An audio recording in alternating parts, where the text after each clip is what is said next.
Alrighty gang, welcome back to the channel. Fishing's been kind of tough lately. Been doing a lot of prepping, all right, buying new gear, making rigs, setting poles up, things like that. Another thing I started doing is collecting and keeping bait for the year, all right? So it's kind of like a little makeshift worm farm, just a little Tupperware bin, potting soil, and we had a few rainy nights here and I went out and I picked worms in our yard actually. And I bet I got about 3 dozen in there right now. And that is just gonna sustain me for, well, not with just this amount, but this farm, if you will sustain me for throughout the year. You know, so if I start getting low, I'll go out and pick up worms. They're just right in the yard. So this is gonna save me who knows how much money, but also trips to like Walmart or sporting goods store or gas station to pick up worms, you know.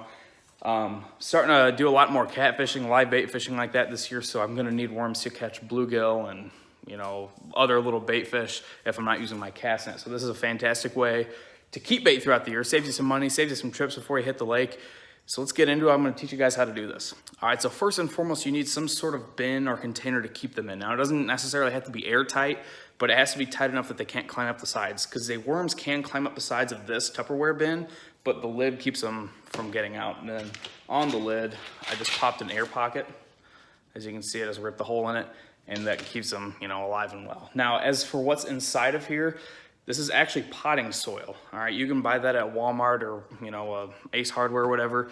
We actually just had some in a pot, all right, that had flowers in it. We don't use it anymore. So we just threw it in here. And that stuff is actually a lot better than just plain black dirt because it has natural nutrients in it that helps them grow and keeps them healthy. Now, potting soil also stays very wet, all right? So it holds in moisture well, so you don't have to worry too much about putting water in here. Maybe occasionally, like once a month, you can just drizzle some water in there. That's about it. Now, additionally, I did say it has nutrients in it, so it does technically have food for them, but I still throw in, like, if we have something that stays in the fridge too long and it's about to go bad, if it's not gonna stink, I'll put it in there. Like right now, I have like slices of this old zucchini in there, okay? And that's perfect. They'll suck on. I don't know how they eat it. I think they just kind of absorb it, but as it decomposes, that's just more nutrients to them. And you can tell, I mean, some of these worms are just massive. Let me see if I can get a big one here. Let's see, that one's pretty big. I mean, that's a pretty big worm, in my opinion. A lot bigger than what you buy, you know, at like Walmart or any of those worm farms. That's a real big one there. So I don't know if those worm farms, it makes them stunt their growth or something, but these worms, even when I pick them up, were just gigantic, and they're getting even bigger, I can tell. Now, when it comes time to actually go fishing, I don't take this whole thing with me. That's a big thing to carry around with all your other gear. So you can either take a smaller Tupperware bin that you don't use. Like I have an old one we don't use anymore, so if it gets all muddy and dirty, I don't really care.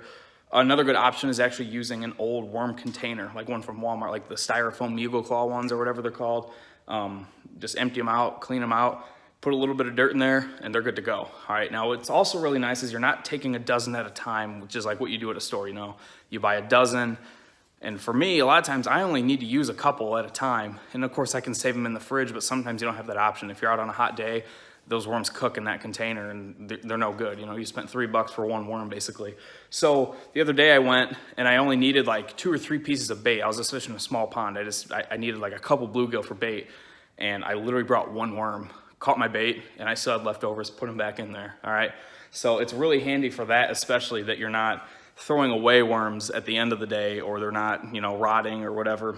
Yeah, so it's really handy in that aspect. I think that's my favorite part about this so far is I can just take as many as I need. Like I have a bigger trip coming this weekend where I know that bluegill are being hit on this lake for bait, and I'm gonna bring probably 6 or 7, which doesn't seem like a lot, but I'm thinking of it, when I catch bluegills, especially for bait, I'm using little tiny, like almost ice fishing style jigs. I just need a little sliver of worm on there, so that's perfect. I just need a handful of them, and that'll get me good for the day. All right, so I think that is gonna wrap this one up. One more look at the old worm farm there. Now, I bet I could hold probably, I'd say about 10 dozen worms in this. There's only, like I said, about 3 dozen in here now, and that's the thing, the more you get, you just put in more potting soil, pretty much until it's at the top. Now, I'm just comparing sizes of like the actual containers you buy of 12 night crawlers. I could stack, I don't know if I could sack 10 in there, but I feel like 10 dozen worms could fit in there pretty easily and be healthy in doing so. So if this video helped you guys out and you think you'll use something like this, or you have suggestions for me, anything like this, I used to do this all the time when I bank fish a lot in the river, but now that I'm kind of getting back into catfishing and this live bait fishing, I need little baits like this, and this is gonna help me out a lot throughout the year. So any suggestions you have for me, please let me know down below. I'd really appreciate it. Hit that subscribe button if you wanna see more, and we will see you on the next one.